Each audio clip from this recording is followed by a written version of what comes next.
Ошо көндәрдә Стәрлетамак калаһында яшәүсе безнең кадерле кызыбыз, апайыбыз, туганыбыз Сөмбел Гафур кызы Котлахмәтова 45 яшен билдәләй. Был хакта безгә юбилярның тугандары хәбәр итә. Һөекле кешебез гомер буе тиярлек сауда өлкәһендә эшләне. Тормыш ниндәй генә авырлыктар куймаһын, хынманы, һыгылманы. Башын югары күтәреп, алга атланып, куйган максаттарына өлгәште.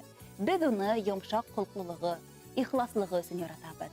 Безнең зур тату гаиләбез өчен ул төпле кәңәш бирүсе, игътибарлы апай.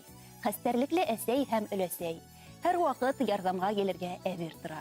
Сөмбелебез бик уңганды. Әлеге көндә үзе өчен яңа шөгыль дә тапты. Кандид кияүбез менән яй буена авылда яшәйдәр. Зур хуҗалык тоталар. Төрле тукымлы тавык, каз, йылкы малы үрсетәләр.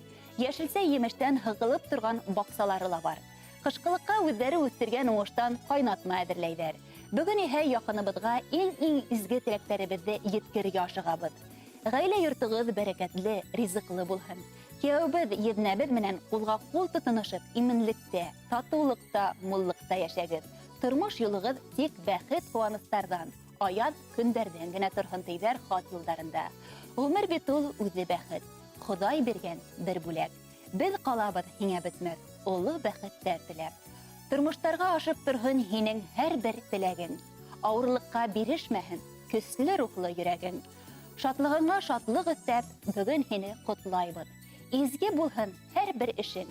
Изге теләк юллайбыз ди кызыгыз Гөлназ, әсәегез Гөлфиназ, атайыгыз Гафур, агайдарыгыз Айзат, киленегез Анфиса һәм уларның балалары. Шулай ук котлау хатына Өфөлә яшәүсе Нәзирә апайыгыз, Илфат кустыгыз, Юлия киленегез, Булат һәм Риянова кушыла. Хөрмәтле Сөмбел Гафур кызы, һеҙҙең өсөн йыр бүләк тә бар.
Давайте еще наград. И... Давай еще! Еще мерде!